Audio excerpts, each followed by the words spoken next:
Hi and welcome back to our page. Picture this, you're sitting in supervision with one of your care workers. You ask how they're doing. They say, shocking. Their mental health is suffering. They're barely keeping their head above water and they're the person that's looking after your most vulnerable service users. Does that sound familiar? Here's the brutal truth. Most supervision in care settings is broken. It's become a tick box exercise that helps nobody. Not your staff, not your service users, and definitely not you when it comes to CQC. Let's start with what's actually happening in supervision sessions across the UK right now. We reviewed supervision records from a domiciliary care agency last month that we worked with. Under the section for wellbeing check, it just said wellbeing, with nothing next to it. No notes, no conversation documented, nothing. But here's what care workers were actually saying when we spoke to them. My mental health at the moment isn't where it should be. It feels as though I don't have enough money, not enough time, there's no travel time between calls, and it's kind of a nightmare. These are real quotes from a real care worker whilst we did a mock inspection, and none of it was captured in their supervision records.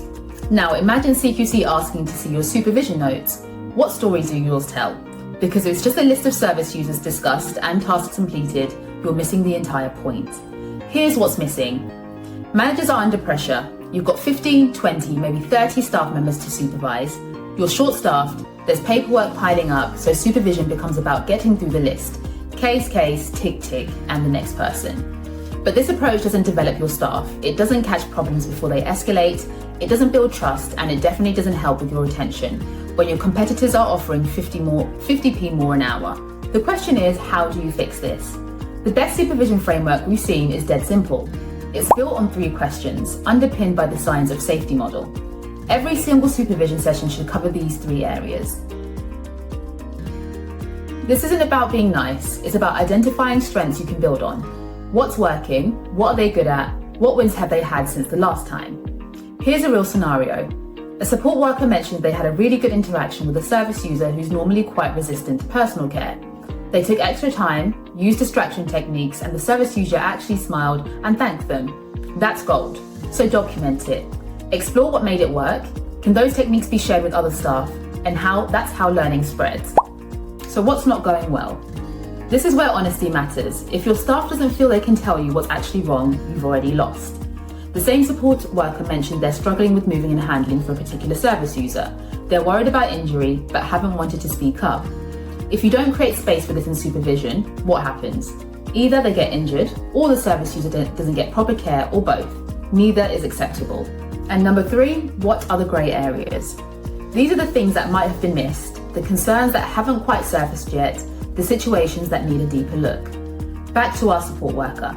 They mentioned that the family of another service user keeps asking them to do things not in the care plan. It's not quite a complaint, but it's making them uncomfortable. The grey area? It needs addressing before it becomes a safeguarding issue or a formal complaint. When you structure supervision around these 3 questions, you stop tick boxing exercises and start having conversations that actually matter. Let's look at what this actually sounds like in practice. We're going to walk through 2 supervision sessions with the same care worker. First the tick box version, then the reflective work version. This is the manager. Right, let's go through your service users.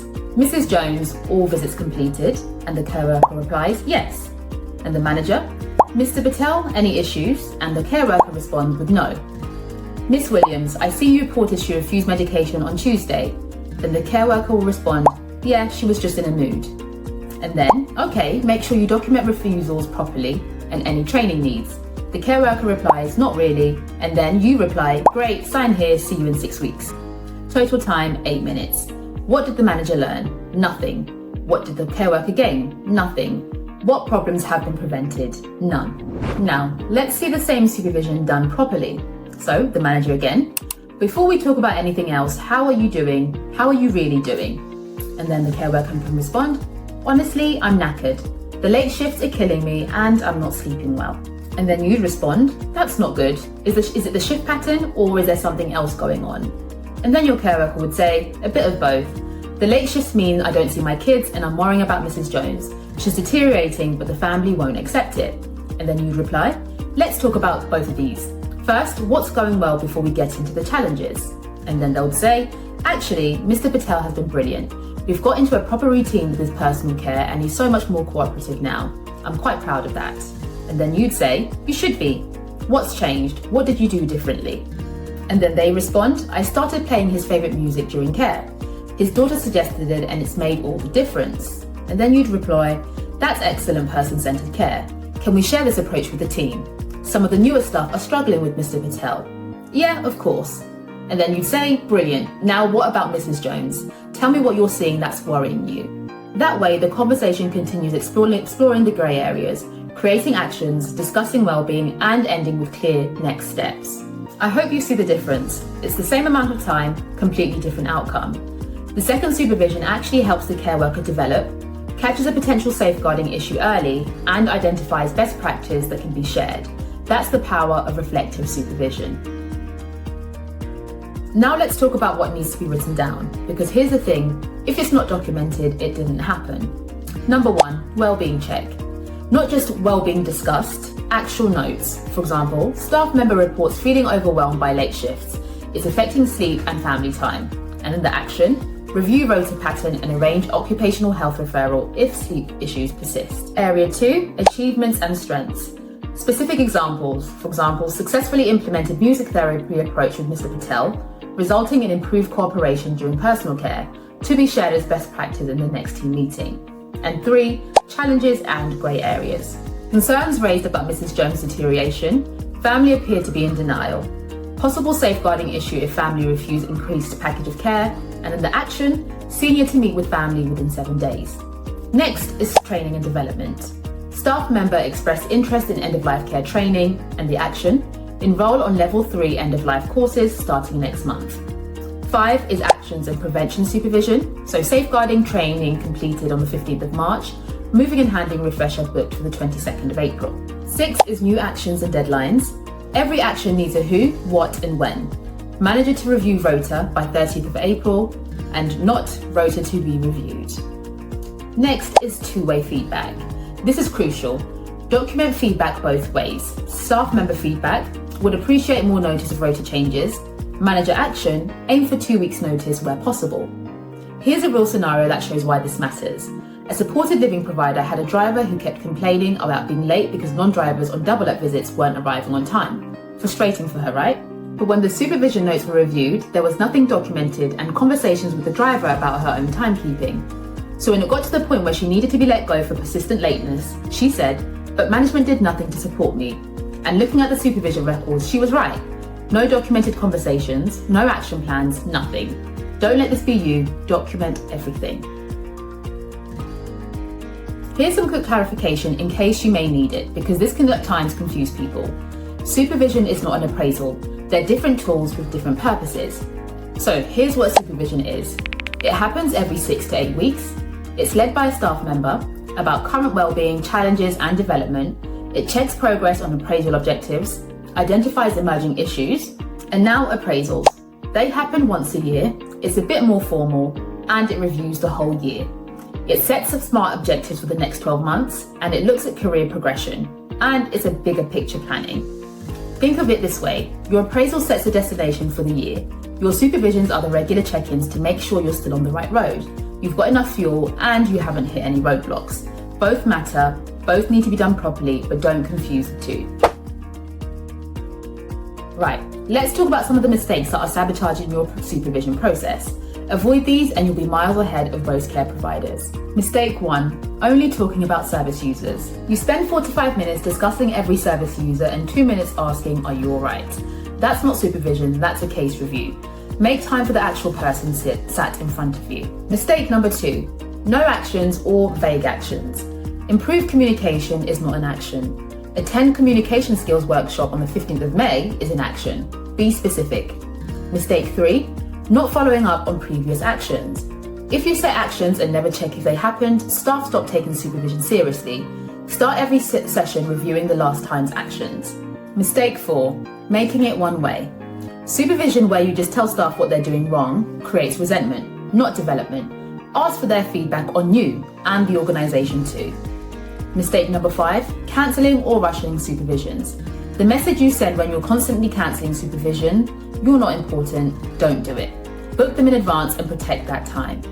Mistake 6, not documenting wellbeing concerns. When a staff member tells you their mental health is suffering and you write nothing down, you failed them and exposed yourself to risk. Document it and create a support plan. And mistake 7, scattered records. Some notes in emails, some on scraps of paper, some in WhatsApp messages. Get a system. One place, all supervision records together and accessible. Here's the fix for all of these. Create a proper template, train your supervisors, and make supervision non-negotiable in your organisation. It's not admin, it's essential.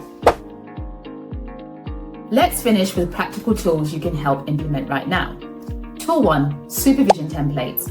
Use a structure template that covers date and attendances, well-being check, what's going well, what's not going well, and grey areas.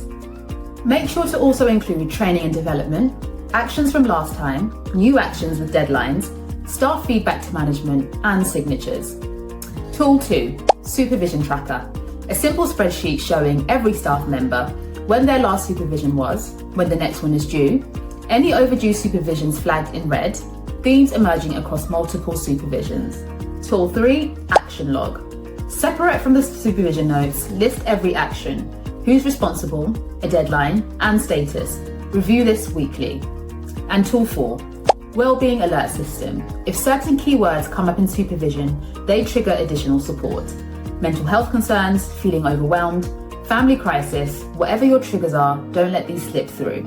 And 5, monthly supervision reports. 1-page summary for senior management. Percentage of staff supervised on time, key themes emerging, training needs identified, wellbeing concerns, and actions outstanding.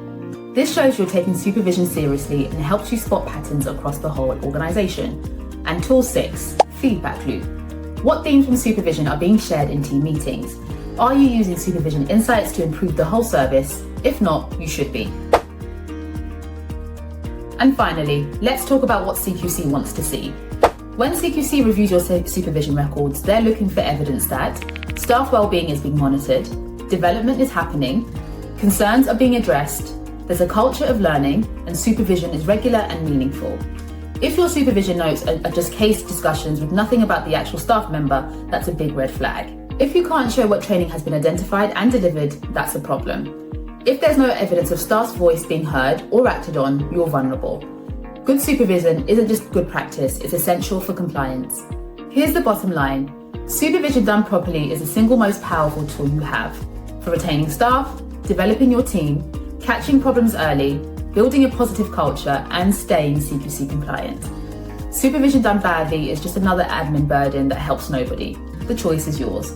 At CareSync Experts, we can help care providers transform their supervision from tick box exercises into genuine development tools. We can help build supervision templates and systems that actually work, train your managers to conduct effective reflective supervisions, create dashboards and tracking systems, and build a culture of learning and development. Get inspection ready is most important. Email us at hello@caresyncexperts or give us a ring and visit our website at www.caresyncexperts.com. Thank you for watching and make sure you like, comment, subscribe and share.